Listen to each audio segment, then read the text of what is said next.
اعوذ باللہ من الشیطان الرجیم، بسم اللہ الرحمن الرحیم۔ السلام علیکم ورحمۃ اللہ وبرکاتہ۔ میں ہوں مسز عمران، آپ کے اپنے چینل میری باریک سوچ کے ساتھ۔ ما ذاق البصر وما طغى، آنکھ نہ کسی کی طرف پھری نہ حد سے بڑھی۔ حضور صلی اللہ علیہ وآلہ وسلم کے حلیہ انور کا تذکرہ پچھلے 2-3 ماہ سے شروع ہے۔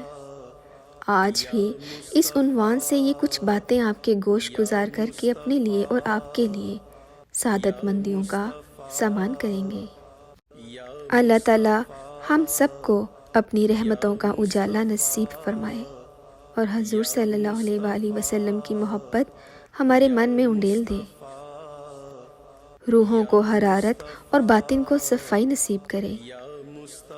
حضرت مولا کائنات سیدنا علی المرتضیٰ رضی اللہ تعالیٰ عنہ حضور صلی اللہ علیہ وآلہ وسلم کی مبارک بینی کا تذکرہ کرتے ہوئے فرماتے ہیں کہ حضور صلی اللہ علیہ وآلہ وسلم کی ناک مبارک بلند تھی اور آقا کریم صلی اللہ علیہ وآلہ وسلم کی مبارک بینی پر نور کا ایک ہالہ ہر وقت رہتا تھا، اور آقا کریم صلی اللہ علیہ وآلہ وسلم کی بینی اس سے زیادہ بلند دکھائی دیتی تھی۔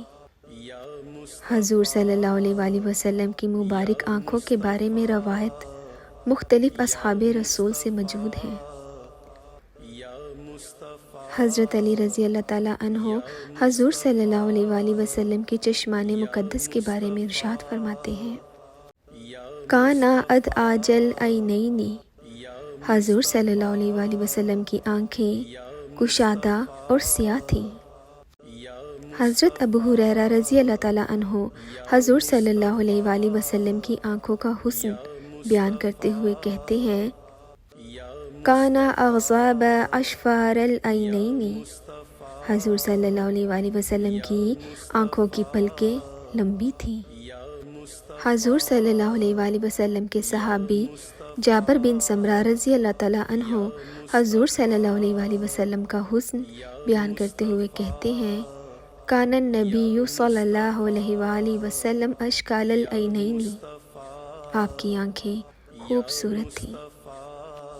نظرت علیہ قلت اکحل العینین ولیس باکحل، کہتے ہیں جب بھی میں حضور صلی اللہ علیہ وآلہ وسلم کو دیکھتا تو مجھے لگتا کہ حضور صلی اللہ علیہ وآلہ وسلم ابھی سرما لگا کے آئے ہیں، حالانکہ حضور صلی اللہ علیہ وآلہ وسلم نے سرما نہیں لگایا ہوتا تھا، لیکن اللہ نے اپنے محبوب کی آنکھوں کو سرمگی بنایا تھا، قدرتی سرما لگا ہوا تھا۔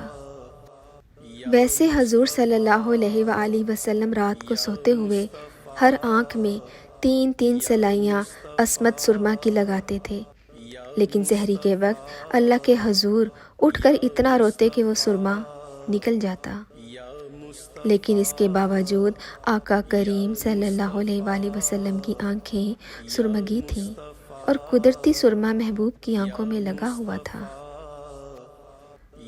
حضرت عبداللہ ابن عباس رضی اللہ تعالیٰ عنہ اپنے چچا جناب ابو طالب سے روایت کرتے ہیں، وہ کہتے ہیں کہ حضور صلی اللہ علیہ وآلہ وسلم بچپن میں جب صبح بیدار ہوتے تو تیل لگا ہوا ہوتا تھا، سرما لگا ہوا ہوتا تھا۔ یہ اللہ نے اپنے محبوب کی آنکھوں کو جمال عطا کیا ہے۔ حضرت انس رضی اللہ تعالیٰ عنہ حضور صلی اللہ علیہ وآلہ وسلم کے خادم خاص ہیں، وہ حضور صلی اللہ علیہ وآلہ وسلم کی آنکھوں کا ایک اور حسن بیان کرتے ہیں، اور آنکھوں کا یہ ایک بڑا حسن ہے جس کو مل جائے۔ وہ کہتے ہیں، کانا رسول اللہ صلی اللہ علیہ وآلہ وسلم ابحور العینین، یعنی آنکھوں سے خوف خدا کی وجہ سے ہر وقت آنسو بہا کرتے تھے جس طرح دریا بہا کرتے ہیں۔ حضور صلی اللہ علیہ وآلہ وسلم کی آنکھیں خوف خدا میں رونے والی تھیں۔ حضرت عطا تابی کہتے ہیں، میں عبداللہ ابن عمر اور حضرت عبید بن عمیر رضی اللہ تعالیٰ عنہ ہم تینوں حضرت عائشہ رضی اللہ تعالیٰ عنہا کی خدمت میں ایک دن حاضر ہوئے اور جا کر کہا، حادثنی بما آجب بی آجبی ما رأیت من رسول اللہ صلی اللہ علیہ وآلہ وسلم۔ اماں جان، حضور صلی اللہ علیہ وآلہ وسلم کی کوئی ایسی بات سناؤ جو بڑی عجیب ہو۔ جب یہ بات عرض کی تو حضرت عطا کہتے ہیں کہ ام المومنین سیدہ عائشہ رضی اللہ عنہا رو پڑی اور فرمانے لگی، آقا کی ہر بات ہی عجیب تھی۔ پھر انہوں نے ایک بات سنائی، کہتی ہیں کہ ایک دن حضور صلی اللہ علیہ وآلہ وسلم تشریف لائے اور میرے حجرے میں حضور صلی اللہ علیہ وآلہ وسلم جلوہ افروز تھے۔ رات کا کچھ حصہ بیتا تو فرمانے لگے، آتذنی لی فی عبادتی ربی، اے عائشہ مجھے اللہ کی عبادت کے لیے اجازت نہیں دیتی ہو؟ تو میں نے عرض کی، رسول اللہ صلی اللہ علیہ وآلہ وسلم میں نے روکا کب ہے، آپ مختار ہیں۔ حضور صلی اللہ علیہ وآلہ وسلم نے مصلی بچھایا۔ فرماتی ہیں کہ حضور صلی اللہ علیہ وآلہ وسلم اتنا روئے کہ میں نے دیکھا حضور صلی اللہ علیہ وآلہ وسلم کی جھولی مبارک آنسوؤں سے تر ہو گئی۔ پھر حضور صلی اللہ علیہ وآلہ وسلم نے تھوڑی دیر آرام کیا اور اس کے بعد حضور صلی اللہ علیہ وآلہ وسلم پھر مصلی پر تشریف لے گئے اور اتنا روئے، ثم بکا حتی رأیت دموعہ قد بلت الارض، اتنا روئے کہ آنسوں سے زمین بھی بھیگ گئی۔ تو کہتے ہیں اسی اثناء میں حضرت بلال حبشی رضی اللہ تعالیٰ عنہ حاضر ہو گئے۔ جب آذان ہوتی تو وہ حضور صلی اللہ علیہ وآلہ وسلم کی خدمت میں حاضر ہوتے کہ حضور صلی اللہ علیہ وآلہ وسلم جماعت تیار ہے۔ جب وہ حاضر ہوئے تو حضور صلی اللہ علیہ وآلہ وسلم زارو کتار رو رہے تھے۔ انہوں نے عرض کی کہ حضور صلی اللہ علیہ وآلہ وسلم آپ کیوں رو رہے ہیں؟ تو حضور صلی اللہ علیہ وآلہ وسلم نے فرمایا، اے بلال میں کیوں نہ روں جبکہ یہ آیت اتری ہے، اِنَّ فِي خَلْقِ السَّمَاوَاتِ وَالْأَرْضِ وَاخْتِلَافِ اللَّيْلِ وَالنَّهَارِ۔ یہ آیت حضور صلی اللہ علیہ وآلہ وسلم نے پڑھی۔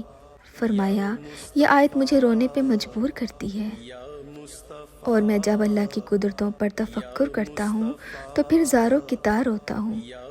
اس طرح ساری رات حضور صلی اللہ علیہ وآلہ وسلم آنسوؤں میں گزار دیتے اور اللہ کے حضور اتنی کثرت سے روتے۔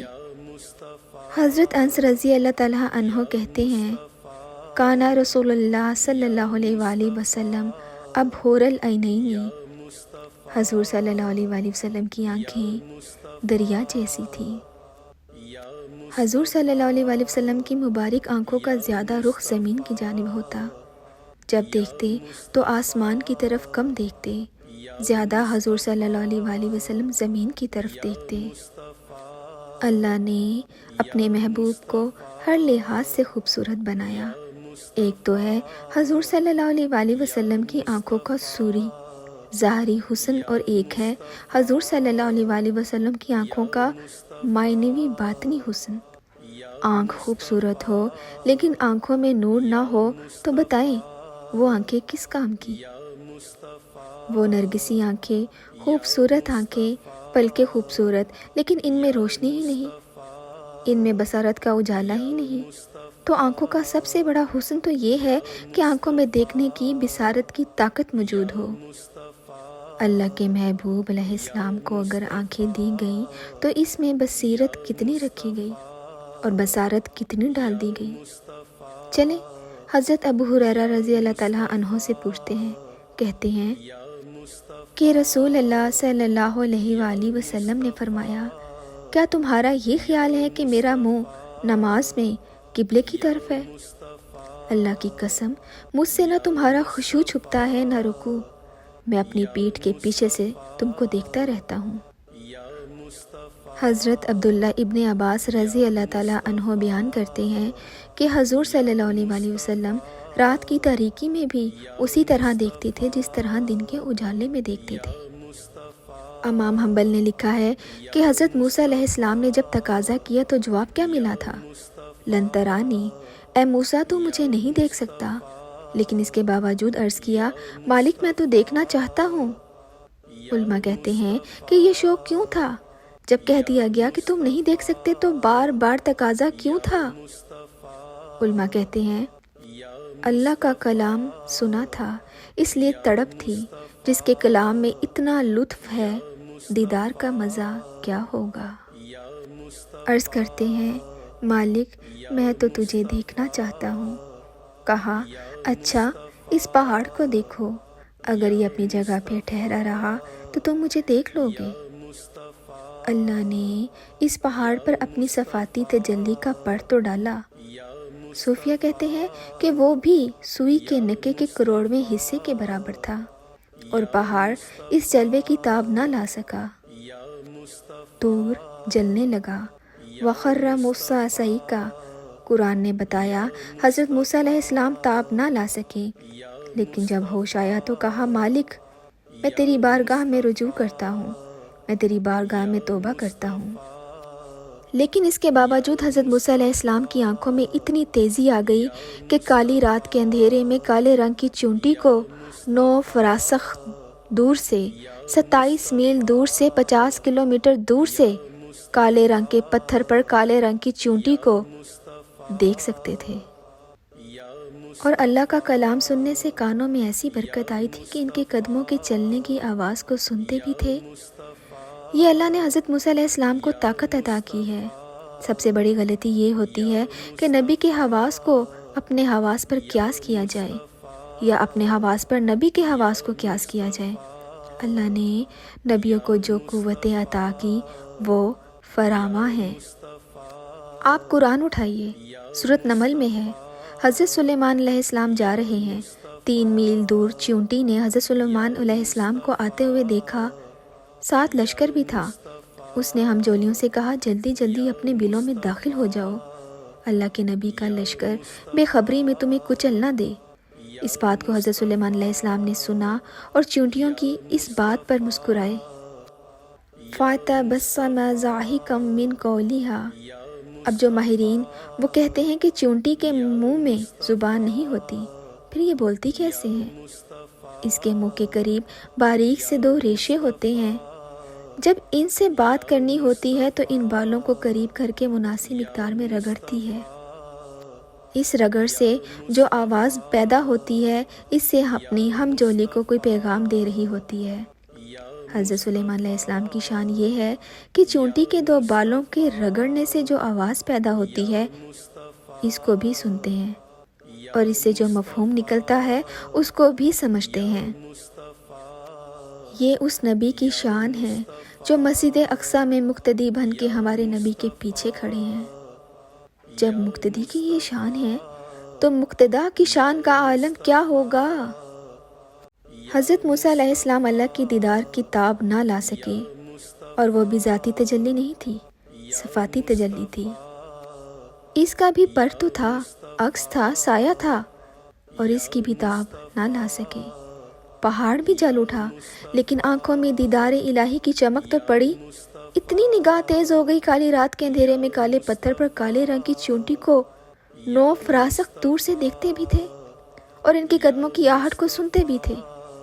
یہ اس کی نگاہ کا عالم ہے کہ جس نے صفاتی تجلی کے پرتو کو پہاڑ پر پڑے ہوتے ہوئے دیکھا اور پہاڑ تاب نہ لا سکا، اور جس نے دیکھا اور آنکھ بھی نہیں جھپکی، اس محمد عربی صلی اللہ علیہ وآلہ وسلم کی نگاہوں کا عالم کیا ہوگا، جس کے بارے میں رب کہہ رہا ہے ما زاغ البصر وما طغی، میرا محبوب نہ آنکھ جھپکتا ہے اور نہ آنکھ کے اندر طغیانی آتی ہے۔ دنیا کا ضابطہ یہ ہے کہ نظر منظر کی تعریف کرتی ہے۔ آپ خوبصورت منظر دیکھتے ہیں تو آپ کہتے ہیں کیسا منظر ہے، برف پوش وادیاں، پربتوں پہ اگے ہوئے درخت، پھوٹتے ہوئے چشمے، بہتی ہوئی ندیاں۔ اقبال نے بھی کوئی ایسا منظر دیکھا تھا کشمیر میں تو اس نے بے ساختہ کہا تھا من خدا رأى جدیداً بے حجاب، میں نے اس کے جلوے یہاں بے حجاب دیکھے، میں نے رب کو وہاں بے نقاب دیکھا۔ نظر منظر کو دیکھتی ہے۔ دنیا کا ضابطہ یہی ہے کہ نظر منظر کی تعریف کرتی ہے۔ آپ نے بھی یہی سنا ہوگا۔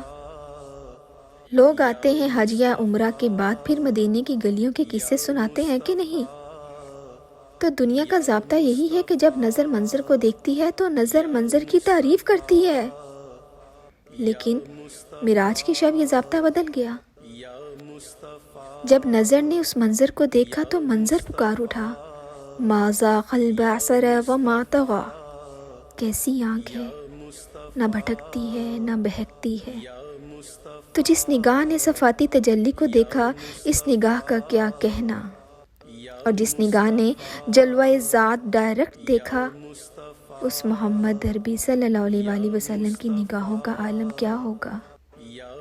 اسی لیے فرمایا، انی ارا ما لا ترون واسمع ما لا تسمعون، جو میں دیکھتا ہوں وہ تم نہیں دیکھتے، اور جو میں سنتا ہوں وہ تم نہیں سنتے۔ ترمذی کی حدیث ہے، گھر کے اندر جب میاں بیوی آپس میں الجھ پڑتے ہیں تو بیوی شوہر کو کوستی ہے کہ جب سے تیرے گھر آئی ہوں میرا تو سکون ختم ہو گیا، ماں باپ کے گھر میں کتنی آسودہ حال زندگی میں تھی، میں تو مصیبت میں پھنس گئی۔ تو جب وہ اس کو کوستی ہے تو اس مرد صالحہ کی بننے والی بیوی حور جنت سے منظر دیکھتی ہے۔ اور جنت کہاں ہے؟ 7 آسمانوں کے اوپر، وہاں سے حور دیکھتی بھی ہے اور سنتی بھی ہے اور جواب بھی دیتی ہے۔ کا تعالیٰ کہ اللہ ہو، تیری خرابی ہو، اسے کیوں تنگ کرتی ہو، یہ تو چند دن تیرے پاس ہے، یہ تو میرا شوہر ہے۔ یہ کون کہتی ہے؟ حور۔ اور کہاں سے دیکھتی ہے؟ جنت سے۔ اور جنت کہاں ہے؟ 7 آسمانوں کے اوپر، سدرہ کے پاس۔ اور حور کون ہے؟ میرے نبی کے غلام کی بننے والی بیوی ہے۔ جب میرے نبی کے غلام کی بننے والی بیوی کی نگاہ کا یہ عالم ہے کہ وہ جنت سے دیکھتی ہے، مدینہ تو دور ہی نہیں ہے۔ انی ارا ما لا ترون واسمع ما لا تسمعون، جو میں دیکھتا ہوں وہ تم نہیں دیکھتے، اور جو میں سنتا ہوں وہ تم نہیں سنتے۔ حضرت عقبہ بن عامر رضی اللہ تعالیٰ عنہ سے ایک روایت ہے، اسے امام بخاری اور امام مسلم نے بھی روایت کیا ہے۔ رسول اللہ صلی اللہ علیہ وآلہ وسلم نے ارشاد فرمایا، وَإِنَّ مَوْعِدَكُمُ الْحَوْضُ وَإِنِّي لَا أَنْظُرُ عَلَيْهِ مِن مَّقَامِ هَٰذَا، فرمایا تمہارا وعدہ حوض کوثر ہے، وہاں پہ ملاقات ہوگی، وہاں سے تمہیں جام بھر بھر کے پلائے جائیں گے۔ حضور صلی اللہ علیہ وآلہ وسلم نے فرمایا، میں یہاں کھڑے ہو کے اسے اب بھی دیکھ رہا ہوں۔ اللہ نے میرے لیے دھرتی کو سمیٹ دیا ہے، میں اس دھرتی کے مشرق کو بھی دیکھتا ہوں، اس کے مغرب کو بھی دیکھتا ہوں۔ کوئی چیز محبوب کی نگاہوں سے پوشیدہ نہیں ہے، ہر چیز محبوب کی نگاہوں میں ہے۔ حضور صلی اللہ علیہ وآلہ وسلم فرماتے ہیں، قرب قیامت میں جب دجال آ جائے گا تو میرے کچھ غلام اس کے مقابلے میں نکلیں گے۔ بخاری کی روایت ہے، میرے غلام اس کے مقابلے میں آئیں گے، میں اپنے ان غلاموں کو جانتا ہوں۔ انی لا اعرف اسماءہم، میں ان کے نام سے جانتا ہوں۔ یہاں بات ختم نہیں ہوتی، واسماء آبائہم، ان کے باپوں کے ناموں کو بھی جانتا ہوں۔ بات ختم نہیں ہوتی، وَأَلْوَانُ خُيُولِهِمْ، جن گھوڑوں پہ چڑھ کے جہاد کریں گے میں محمد صلی اللہ علیہ وآلہ وسلم ان گھوڑوں کے رنگوں کو بھی جانتا ہوں۔ کوئی چیز پوشیدہ نہیں رہی۔ اللہ نے اپنے محبوب کو 2 پیاری آنکھیں عطا کی ہیں جو معنوی اور صورتی ہر لحاظ سے خوبصورت ہیں، اور کیوں نہ ہو، ان کی آنکھوں میں دیدار رب کا سرما لگا ہوا ہے۔ حضرت عبد الرحمن بن عائش رضی اللہ تعالیٰ عنہ روایت کرتے ہیں کہ حضور صلی اللہ علیہ وآلہ وسلم نے فرمایا، رأیت ربی فی احسن صورت، اللہ کو میں نے احسن صورت میں دیکھا ہے۔ اعلیٰ حضرت رحمۃ اللہ علیہ نے یہاں حد کر دی، لوگ جھگڑے میں پڑتے رہے، ترازو گاڑ کے بیٹھے رہے، نظر کو، علم کو، سماعت کو تولتے رہے۔ اعلیٰ حضرت رحمۃ اللہ علیہ نے شعر بھی کہا، دلیل بھی دی، کہتے ہیں، اور کوئی غیب کیا تم سے نہا ہو بھلا، جب نا خدا ہی چھپا تم پہ کروڑوں درود۔ سب سے بڑا غیب تو وہ ہے جب اس نے بھی پردے اٹھا لیے تو باقی کوئی چیز پیچھے رہ گئی، تو محبوب حق کی آنکھوں میں دیدار الہی کا سرما لگا، تو حضور صلی اللہ علیہ وآلہ وسلم کی نظروں سے کوئی چیز پوشیدہ نہ رہی۔ دعا کریں کہ حضور صلی اللہ علیہ وآلہ وسلم کی فیض نگاہ نصیب ہو جائے۔ اقبال کہتے ہیں، مست آنکھیں رضا مازخ کے کجلے والی، گر میری سمت بھی اٹھی تو مقدر جاگے۔ سبحان اللہ۔ چینل میری باریک سوچ اگر آپ کے لیے باعث مسرت ہے تو برائے مہربانی اس چینل کو سبسکرائب کریں۔ اللہ تعالی ہم سب کا حامی و ناصر ہو۔ جزاک اللہ۔ یا مصطفیٰ، یا مصطفیٰ، یا مصطفیٰ۔